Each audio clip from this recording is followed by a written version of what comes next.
Tenemos con nosotros para tener una nueva charlita a Alejandro Mansilla, licenciado en Ciencias Políticas, presidente del Movimiento de Reafirmación Peronista, especialista en temas de seguridad, dirigente bonaerense de La Matanza. Buen día, Alejandro, ¿cómo te va? Buen día, ¿cómo les va a todos ustedes? Y gracias por el contacto, saludos a todos sus radio oyentes. Acá te habla Josefina Tajes, gracias por acompañarnos en la mañana de Radio Sónica, con la amabilidad y realmente la amorosidad con que lo haces siempre. Bueno, Alejandro, realmente queríamos comentarte, dada toda esta situación que se está planteando en relación al campo y en relación a la problemática que nos trae un poco el recuerdo de aquel 2008. Queríamos que nos comentes un poco tu mirada y las diferencias o las similitudes que encontrás a esta nueva pelea con la que se había producido ya en el 2008 con Cristina Kirchner.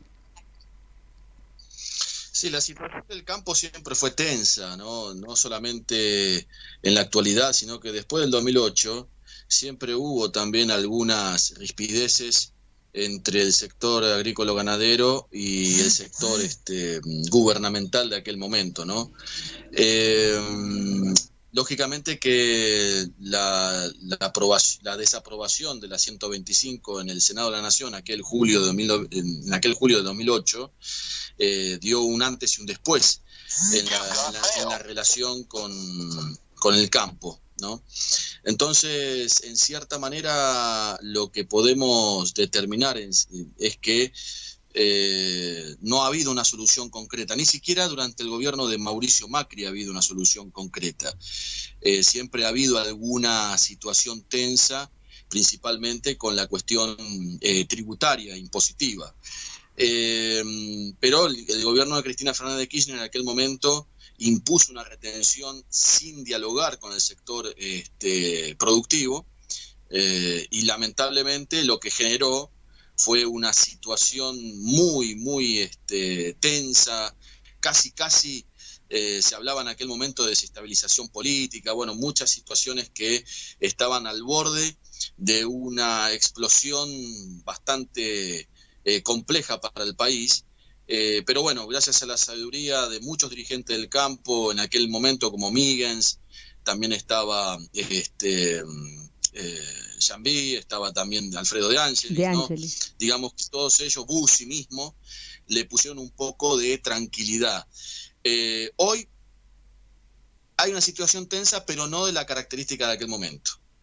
O sea, creo que hoy la situación se puede tornar a un mejoramiento mediante el diálogo. El tema es cuando se imponen situaciones en donde hace de que justamente los dirigentes rurales se unifiquen y vayan a plantear una posición más firme ante el gobierno, ¿no? Claro, sí, entiendo.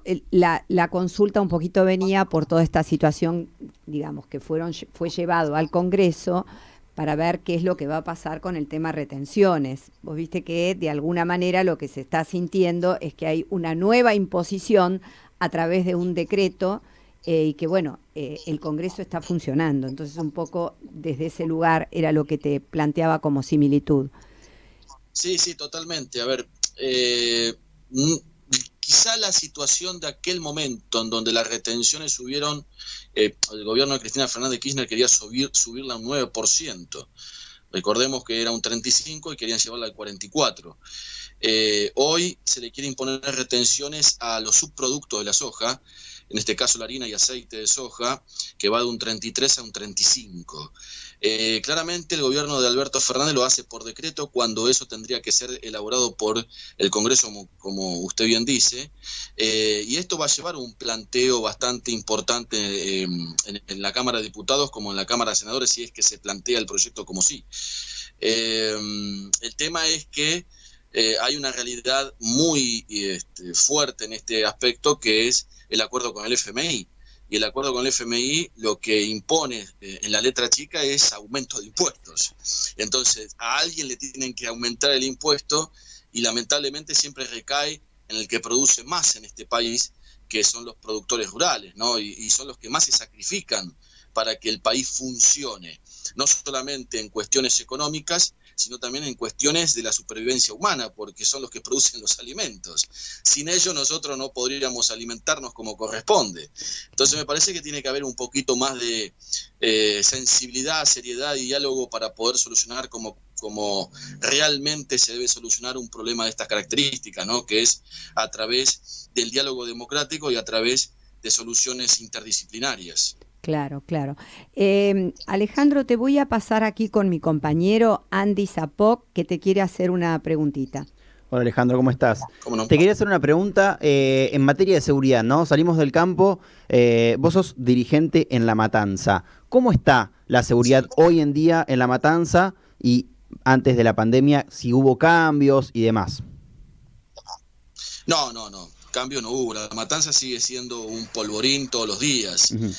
Cada vez hay más delitos porque justamente la juventud no encuentra, que lamentablemente la juventud es la que está muy incorporada en estas nuevas tendencias delictivas que existen en el distrito, porque es una juventud o que ha perdido el trabajo o que no tiene acceso a la educación o que realmente está subyugada en un circuito donde la delincuencia o los jefes de la delincuencia permanentemente andan reclutando soldados, ¿no?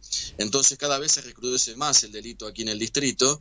Mire, hace 15 días atrás hay un barrio aquí en Isidro Casanova que se llama 20 de junio, en donde se enfrentaron dos bandas de delincuentes porque una banda le había robado un arma a un policía. Uh-huh. Y la otra banda quería esa arma. Entonces, por querer esa arma se pelearon entre los dos y resulta ser que anduvieron a los tiros en los pasillos de este barrio y hubo 5 muertos. De eso no se habla. Solamente se habla de lo que justamente los medios nacionales a veces promueven como el delito depredatorio, ¿no? Aquel que roba una cartera, el que roba un comercio, el que roba un auto. Pero hay un delito mucho peor que es el que está vinculado con el narcotráfico, que aquí es muy pesado, muy pesado. Acá hay muertes todos los días por el territorio. Sí. Estamos hablando, o sea, ya no es una cuestión que ataca solamente al vecino. Estamos hablando de que se matan entre bandidos por el territorio. Y eso es muy preocupante. Y realmente el intendente Espinosa no le pone el énfasis necesario en esta materia, no sé si por inutilidad, si por connivencia, o por ambos factores.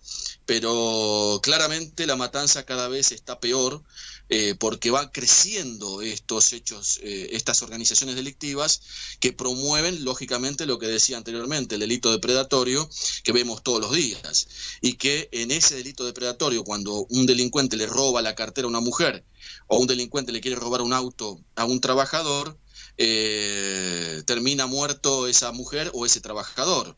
Eso, digamos, ya es cotidiano en el distrito y no hay una política de seguridad concreta que mejore la calidad de vida del vecino matancero en este caso, ¿no? Un poco lo que te quería preguntar ahora era eso, que si vos no notás la carencia de un plan de seguridad, porque realmente todos nos quejamos de qué es lo que está pasando, no solamente en La Matanza, ¿no? Y la sensación es la ausencia o la carencia de ese plan. Hay carencia de plan, lógico, esto viene hace muchos años, porque, a ver, un plan tiene que tener una continuidad en el tiempo. Claro. Y acá no hay un plan en continuidad del tiempo. Hemos tenido gobernadores que promovían, por ejemplo, meterle una bala al delincuente en una pierna, y tuvimos un plan de mano dura. Después vino otro gobernador que decía que había que aplicar un ultragarantismo, y entonces el delincuente hacía lo que se daba la gana, y el policía, si reprimía a un delincuente, tenía un sumario más grande que su casa.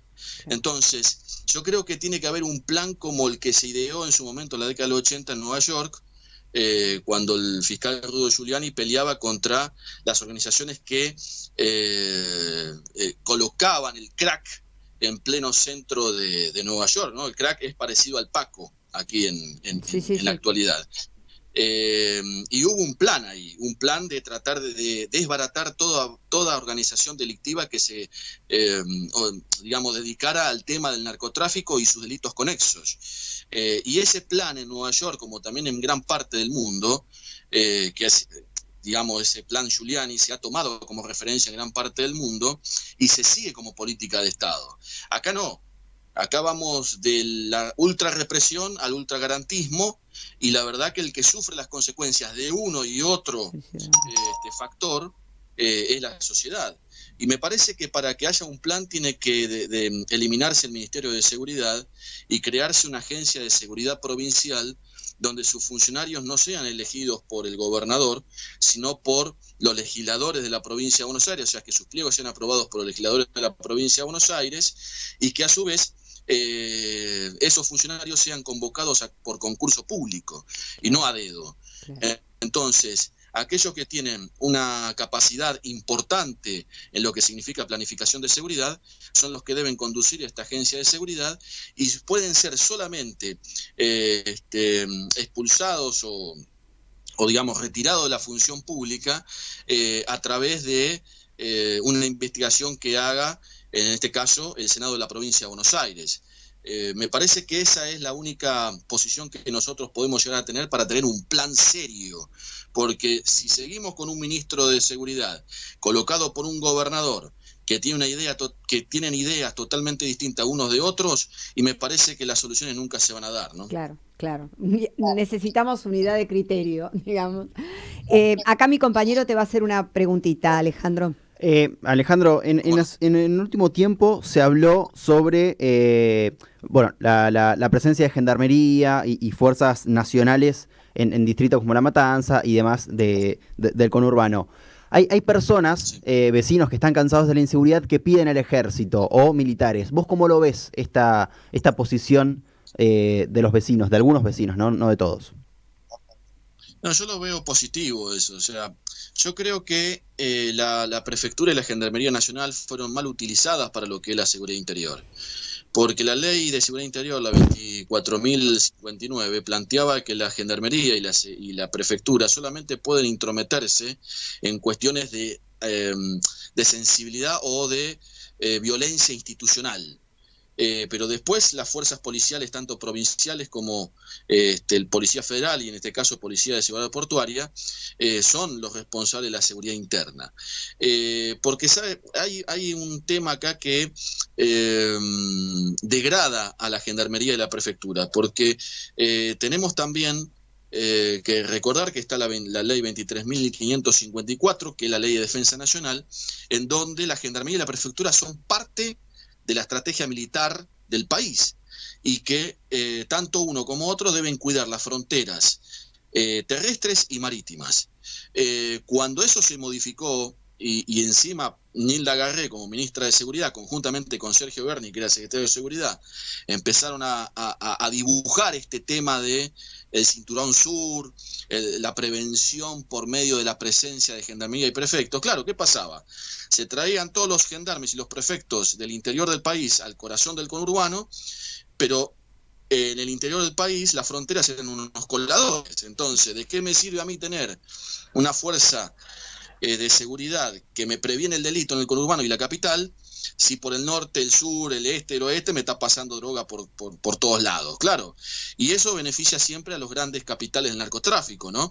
Yo creo que la Gendarmería y la Prefectura deben volver a sus funciones originales, y creo que hay que conformar una policía militar, que esto lo vengo yo proponiendo hace muchos años también, que sea solamente para el ejercicio de la represión contra el delito complejo. El delito complejo significa lucha contra el narcotráfico, lucha contra el tráfico de armas, lucha contra el tráfico de personas, pero principalmente lucha contra el narcotráfico. El narcotráfico tiene su propio ejército, su propia economía, su propio armamento y su propia formación militar, porque son las bandas de narcotraficantes muchas veces están formados por policías y militares retirados, en donde estos jefes o estos capos narcos les pagan una suma de dinero muy importante para que adiestren a sus soldados. O sea, estamos hablando de personas que tienen, o organizaciones que tienen un equipamiento muy importante y que pueden dar una batalla muy fuerte dentro de un Estado. Claro. Y si nosotros no lo combatimos de igual manera, y vamos a estar en una situación similar a México, ¿no? Sí, realmente era una situación muy, muy similar y es precisamente de lo que de alguna manera no se están dando cuenta en este momento y las bandas de narcotráfico siguen creciendo, creciendo, creciendo de una manera desmedida. Bueno, Alejandro, yo te quiero agradecer mucho estos minutos para Radio Sónica, con la amabilidad que siempre nos ofreces cada vez que queremos un poco que nos ilustres sobre estos temas que son de tu especialidad, como la seguridad. Muchas gracias y un abrazo grande en nombre de todo el equipo. No, gracias a ustedes y que tengan un excelente día. Igualmente, igualmente. Bueno, conversábamos con Alejandro Mansilla, licenciado en Ciencias Políticas, presidente del Movimiento de Reafirmación Peronista, en la mañana del arranque para Radio Sónica.